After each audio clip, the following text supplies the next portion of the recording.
Good day mga kasaksid! For today's video mga kasaksid ay magdi-deliver tayo ng Goshen All-Purpose Foliar Fertilizer dito sa Balungaw, Pangasinan mga kasaksid dahil gusto ni Sir ay makita ang magandang resulta ng Goshen sa kanyang pananim mga kasaksid. Kaya ano pang natin syempre deliver na natin yan at ito na nga mga kasaksid ay malapit na po tayo sa kanilang lugar dahil ang kanilang lugar ay nasa medyo bandang dulo mga kasaksid.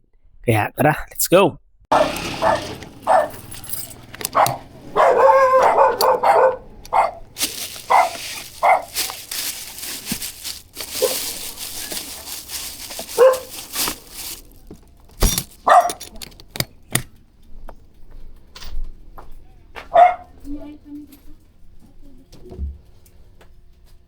No, ma'am. Kay sir po, yung sa Goshen po. Magkano yan? Bali, 1,500, ma'am.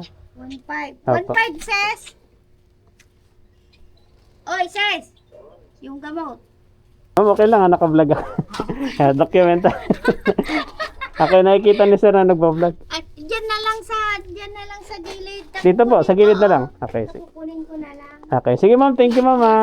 At yun na nga mga saksid, na-deliver na natin kila sir ang kanilang order na Goshen All-Purpose Foliar Fertilizer. Kaya ngayon mga saksid ay patungo naman tayo dito sa San Manuel, Tarlac mga kasaksid para i-deliver naman ang na-avail ni sir na bumili siya ng 2 galon, may libre siyang 1 litro.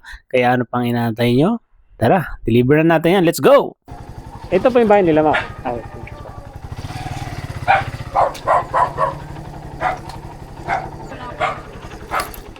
Wala po sila ma'am. Kasi si Tito. Ayun po, yung asawa niya daw po ma'am binili niya raw po. Ano ba yung sa... Fertilizer po. Ayun. Sa inyo po ba ma'am? Ay, ay sige po. Apo ma'am.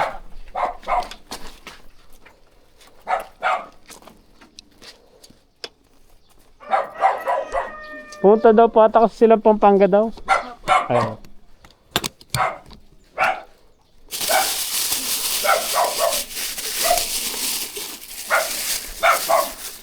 Ma'am, naka-vlog lang ako ng unti. Lagay ko lang dito. For documentation. Bali, 2 galon ma'am, tsaka 1 litro po. Ayun na nga mga kasaksit, na-deliver na natin ang 2 galon. Ito, malis sila madam, sila sir. Magkaroon sila ng Pampanga kaya din na natin sila naabutan. Binili na lang nila dito sa kapitbahay nila. So yun mga kasaksit.